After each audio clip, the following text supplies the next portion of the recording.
আসসালামু আলাইকুম ওয়া রাহমাতুল্লাহি ওয়া বারাকাতুহু। আলহামদুলিল্লাহ ওয়াসসালাতু ওয়াসসালামু আলা রাসূলিল্লাহ ওয়া আলা আলিহি ওয়া সাহবিহি আজমাইন ওয়া তাবি'আহুম বিইহসান ইলা ইয়াউমিদ্দিন, আম্মা বা'দ।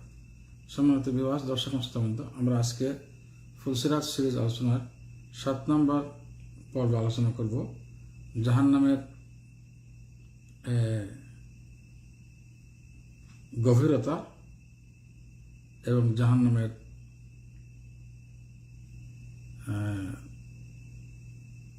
তাপমাত্রা নিয়ে। জাহান্নামের গভীরতা এবং তাপমাত্রা নিয়ে আলোচনা করব, সংক্ষিপ্ত আলোচনা।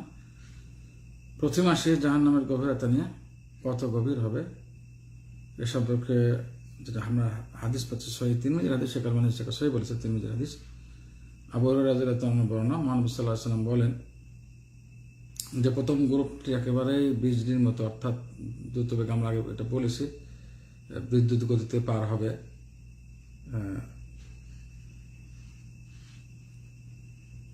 একেবারে চোখের পলকের মধ্যে। অতঃপর বাতাসের গতিতে, অতঃপর পাখি যে উড়ে তাদের গতিতে, অতঃপর যখন বিশেষ করে উটের গাড়ি বা ধরনের যানবাহনে যায়, দ্রুতভাবে যখন যায়, খুব দ্রুত চলে, দৌড়ায় তাদের গতিতে। আবার কেউ থাকবে যে এখানে তাদেরকে টেনে হেসড়ে নেওয়া হবে, এবং জাহান্নামের দুই পাশে থাকবে কতগুলো আংটা, একেবারে আংটা থাকবে, কাটার আংটা, এরকমভাবে আংটা যেগুলোকে বা গোস্ত লটকে এরকম ধরনের এভাবে থাকে, এই ধরনের জিনিসগুলো হুক থাকবে, যেগুলোকে আদেশ করা আছে যারা ওখানে আশেপাশে দিয়ে যাবে তাদেরকে আঁকড়ে ধরার জন্য আল্লাহ তাআলা আদেশ এগুলো করবে। অথবা কেউ কেউ একেবারে আক্রান্ত হয়ে মুখে সম্পূর্ণ ক্ষতবিক্ষত হয়ে মুক্তি পাবে লাস্টে। কেউ কেউ জাহান্নামে নিক্ষিপ্ত হবে। আমরা জাহান্নামে কেটে যাওয়ার বিভিন্ন পর্ব আমরা আলোচনা করেছি, কয়েকটি পর্ব আমরা আলোচনা করেছি। জাহান্নামে কেটে যাওয়া বা পড়ে যাওয়ার 3টে পর্ব আলোচনা করেছি, সেগুলো এখানে উল্লেখ করা হয়েছে। এই হাদিসটিতে যেটা উল্লেখ করা হয়েছে, কেউ কেউ থাকবে আপনার এখানে,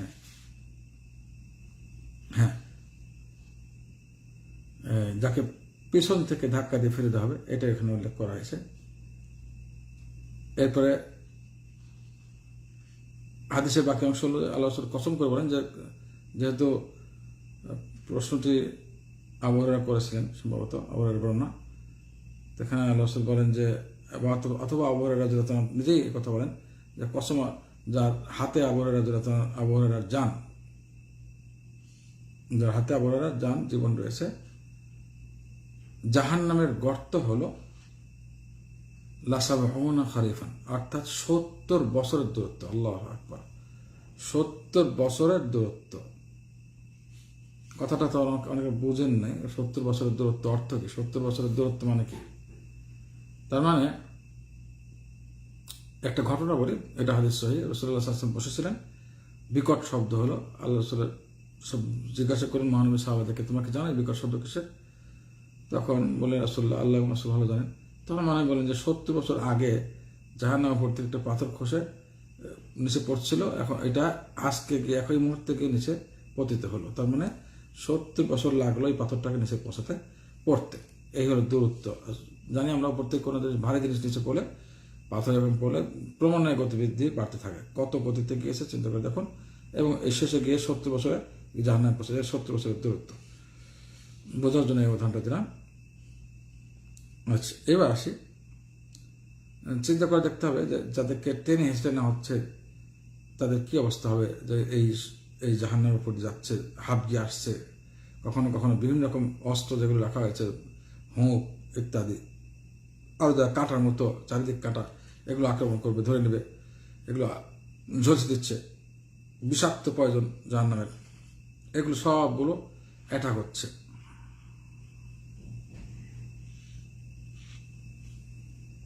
তো জাহান্নামের এই অ্যাটাকের সত্ত্বেও তারা তাকে উপরে যাবে, এই শাস্তিগুলো ভোগ করে তাকে যেতে হবে। বিষাক্ত প্রয়োজন, জাহান্নামের এই বিষাক্ত শাস্তি তাকে ভোগ করে যেতে হবে। চিন্তা করতে কত কষ্ট এবং এই গরম কিভাবে সহ্য করবে মানুষ, কোনোভাবে সহ্য করা সম্ভব না। এবং এখানে যেটা বলা হয়েছে যে এই জাহান্নামের তাপমাত্রা দুনিয়ার আগুনের তাপমাত্রা আছে 70 গুণ বেশি, কোনো কোনো বর্ণনা আছে 100 গুণ বেশি। এই হাদিসটা আমরা পেশ করছি, আবু হুরায়রা রাদিয়াল্লাহু আনহু হাদিস এটা। তিনি বলেন, রাসূলুল্লাহ সাল্লাল্লাহু আলাইহি ওয়াসাল্লাম বলেন যে নারু জাহান্নাম জুজ বিন 70 জুজআম মিন নারি জাহান্নাম। আচ্ছা, নারুকুম, সরি আমি হাদিসটা বলছি, নারুকুম জুজ বিন 70 জুজআম মিন নারি জাহান্নাম। নারুকুম অর্থাৎ তোমাদের আগুন, দুনিয়ার আগুন জাহান্নামের আগুনের 70 ভাগের 1 ভাগ তাপমাত্রা, জাহান্নামের আগুনের 70 ভাগের 1 ভাগ তাপমাত্রা। কেরা রাসূলুল্লাহ, মুহাম্মদ সাল্লাল্লাহু আলাইহি ওয়াসাল্লামকে জিজ্ঞাসা করে, হ্যাঁ রাসূল,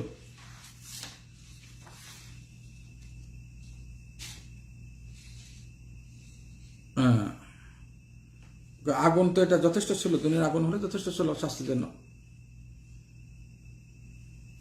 এরপর আল্লাহ বলেন, না, জাহান্নামের আগুনের তাপমাত্রা এই দুনিয়ার আগুন আছে 69 জুজআন, অর্থাৎ এইখানে আসছে যে 69 গুণ বেশি তাপমাত্রা, 69 গুণ বেশি, 69 কথা আছে। এই হাদিসটি সহিহ মুসলিম এবং সহিহ বুখারীর হাদিস, 69 কথা আসছে। আর একটু আগের বর্ণনা যেটা পড়া হলো সেটাতে আসছে 70 গুণের কথা উল্লেখ করা আছে, 70 গুণ তাপমাত্রা বেশি।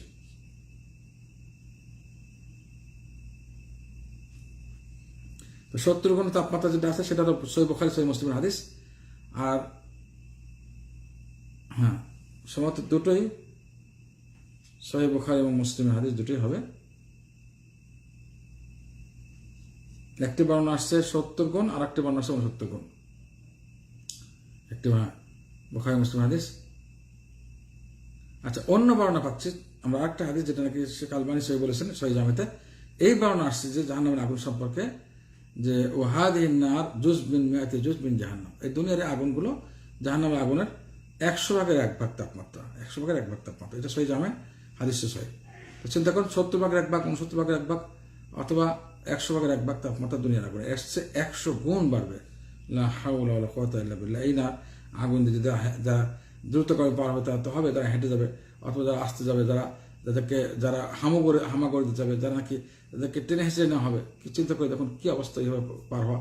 আল্লাহ আমাদের সবাইকে রক্ষা করুন এই কঠিন আযাব থেকে এবং এই শাস্তি থেকে এবং এই কঠিন অবস্থা, এই মহাবিপদ থেকে, ফুলসিরাতের উপর পারি হওয়ার মহাবিপদ থেকে আল্লাহ তাআলা আমাদেরকে একেবারে বিদ্যুৎ গতিতে আল্লাহ তাআলা নিজ মেহরবানিতে পার করেন। আল্লাহ তাআলা সবাইকে এই আযাব থেকে রক্ষা করুন। আমাদের উচিত এখন থেকে নিয়ে এগুলো চিন্তা ভাবনা করা, এজন্য বলা, এজন্য আলোচনা করা, সেভাবে প্রস্তুতি গ্রহণ করা, যেন যত বেশি আমল হবে তত বেশি দ্রুতগামী হবে, যত বেশি আমলের স্পিড হবে তত বেশি পেট্রোল, সেই তখনকার চলার যে স্পিড বাড়বে, নিজ নিজ আমল, সেই জন্য আমল আমাদের নেক আমল বৃদ্ধি করতে হবে এবং সমস্ত গুনাহ থেকে তওবা করে আমাদের পাপ থেকে তওবা করতে হবে, এবং যেন আমরা সেই কঠিন মুহূর্তে মহাবিপদে সবচেয়ে সংকটপূর্ণ পরিস্থিতি, মানুষের জন্ম থেকে সে পর্যন্ত কিয়ামতের পর্যন্ত সবচেয়ে সংকটপূর্ণ পরিস্থিতি হবে ফুলসিরাতের উপর অবস্থা এবং পার হওয়া নেয়। তো তখন যেন আল্লাহ আমরা পার করে দেন, এই জন্য আমরা বেশি বেশি নেক আমল করবো ইনশাআল্লাহ তাআলা। আল্লাহ তাআলা আমাদের সবাইকে সঠিক দিন যেন আমল করে আমাদের তৌফিক দান করুন। আমিন। ওয়া আখিরু দাওয়ানা আলহামদুলিল্লাহি রাব্বিল আলামিন। আসসালামু আলাইকুম ওয়া রাহমাতুল্লাহি ওয়া বারাকাতুহু।